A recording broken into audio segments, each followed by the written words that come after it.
They say some treasures are best left buried, not because of their material value, but because of the secrets they carry. In our village, nestled at the foot of the Akwamu Hills, there lived a family bound not only by blood, but by a golden necklace passed down through generations.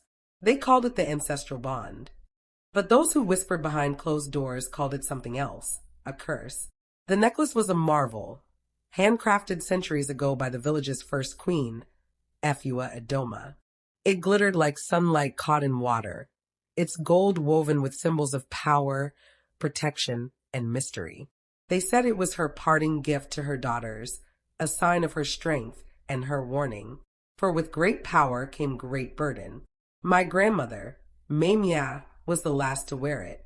I remember the story she used to tell, sitting by the hearth with her voice low and eyes dimmed by memory. She would speak of how the necklace would choose its bearer, never the eldest, never the most obvious, but always the one with the strongest spirit. And with that choice came visions, nightmares, whispers in the wind.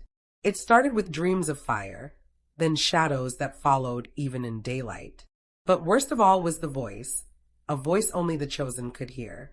Guard the bloodline, never betray the roots. Many in the village believed these stories were just that, old tales meant to scare or impress. But I saw the truth in Mamia's tired eyes. I saw the toll it took, her sleepless nights, her mutterings to ancestors none of us could see, her moments of sudden rage, then crushing silence. And when she finally passed, clutching the necklace to her chest, she left a single note for my mother. It is not a gift. It is a test. My mother, AFI, refused to wear it. She wrapped the necklace in cloth and buried it beneath the old Baobab tree behind our compound. Let the past rest, she said. But the past does not rest, especially when it has been bound in gold and sealed with blood. Strange things began to happen. The goats gave birth to stillborns. Our wells dried up in the middle of the rainy season. My younger brother fell sick with fevers that no medicine could cure. At night, I would hear footsteps outside my window, soft, deliberate, circling. And sometimes, just before dawn, I could swear I heard someone calling my name from beneath the Baobab. When the elders came to visit, they didn't sit. They stood with faces drawn tight, their walking sticks tapping nervously on the ground. The necklace has been disturbed, one of them said, and now it wants to be seen. I was 17 the night it called me. The moon hung low like a swollen fruit, and the wind carried voices in a language I didn't know, but understood. I woke, trembling, and walked barefoot to the tree. The earth beneath it was warm. I dug with my hands until the cloth emerged, damp and heavy. And there it was, the golden necklace, humming with heat and memory. The moment I touched it, I saw her, Queen Efua, standing in a firelit room, her face as stern as stone. Her voice echoed in my mind. Will you carry what your mothers could not? I had no answer, only fear, but I wore it. From that day on, I knew things I shouldn't have known. I could sense danger before it came.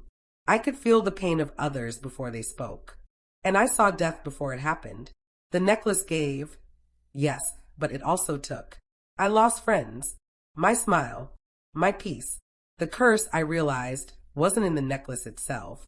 It was in the weight of legacy, the burden of remembrance, the pain of truths passed down through blood and bone.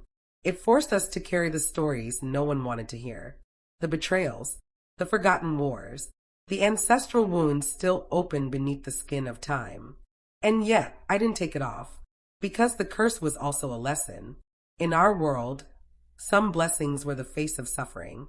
Some powers come wrapped in gold, but forged in grief. The necklace was a reminder that we do not own the past, we answer to it. That our lineage, with all its beauty and tragedy, lives on in us. That to forget it is to lose a part of ourselves. Years have passed. I am now the storyteller, the one who whispers near the hearth. And my daughter, barely 10, sometimes stares at the Baobab tree with a strange look in her eyes. I fear the day the necklace calls to her, but I know when it does, she will understand.